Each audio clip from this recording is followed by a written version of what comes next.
So joining me to discuss is Lady Victoria Hervey.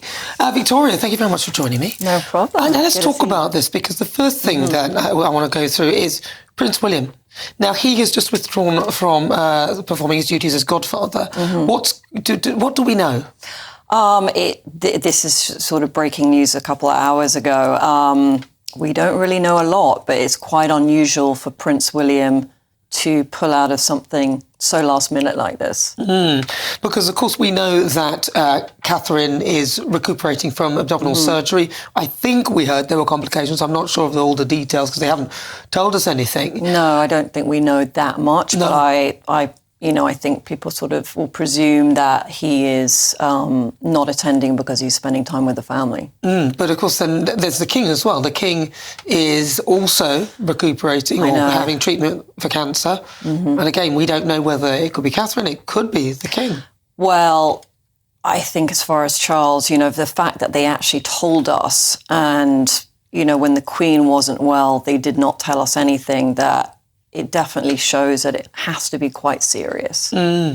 Because, I mean, as I'm reading here, I mean, the late King Constantine of Greece died in January last year, was actually William's godfather and a very good friend to the Queen. So it's obviously, again, a sort of family-type engagement that he's pulled out of. I mean, I think it's hard for us to sort of guess, what it is. It could be just something going on at, where they are right now, with staff or anything. We don't know.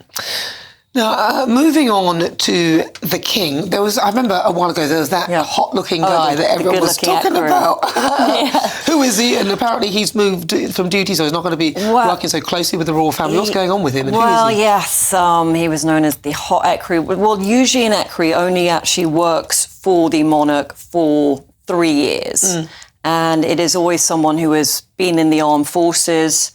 And, we don't know, they're saying, he's stepping back because maybe he was getting too much attention. Of course, we're talking about Lieutenant Colonel Johnny Thompson. Yes, do we have a photo of him? I hope so. Let's have a look at that. Hardy probably get in trouble for saying that, by the way.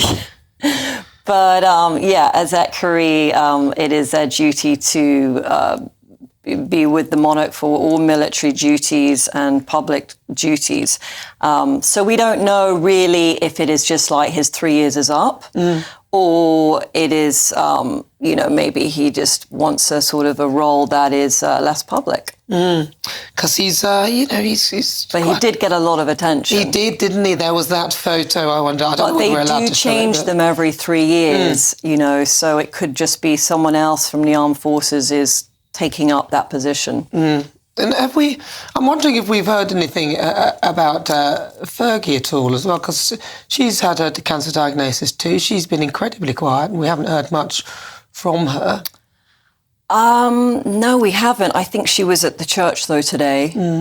She attended the service, the one that William didn't make it to. Yes. And, she's very brave and she's, she bounces back so quick. And then, of course, there's news of Meghan and Harry. Right. I mean, I think the situation of like Harry flying in for, seeing his father for half an hour, 45 minutes. I mean, that's not enough. Like your father is potentially like dying and you just fly in for like, just see them that quickly. I don't think that's right. It's almost better that he didn't come than to just add him into his little itinerary of, I'm going to come in and see you for that amount of time.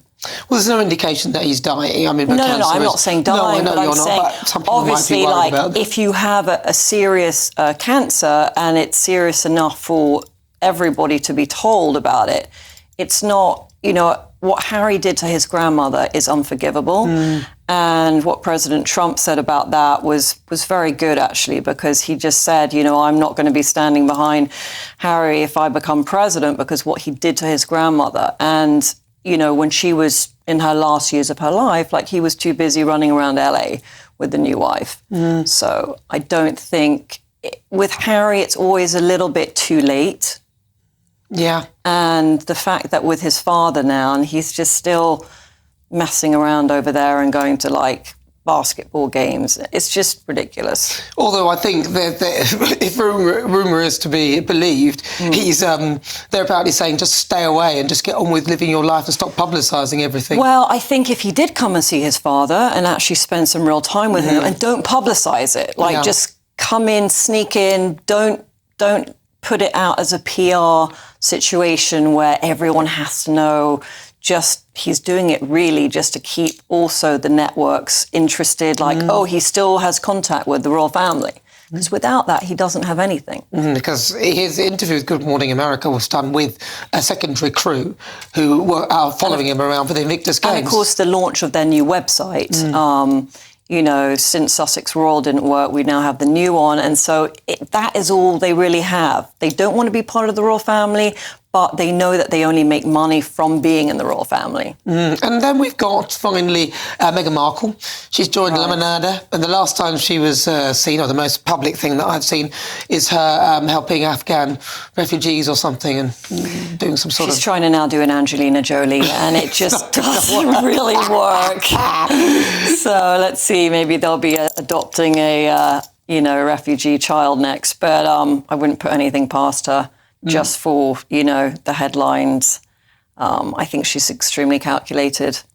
Yeah, she does seem that way. Lady Victoria Hervey, thank you very much. Great to see you. For joining me. That is, of course, Lady Victoria Hervey. She's a socialite and has very close links with our royal family here in the UK.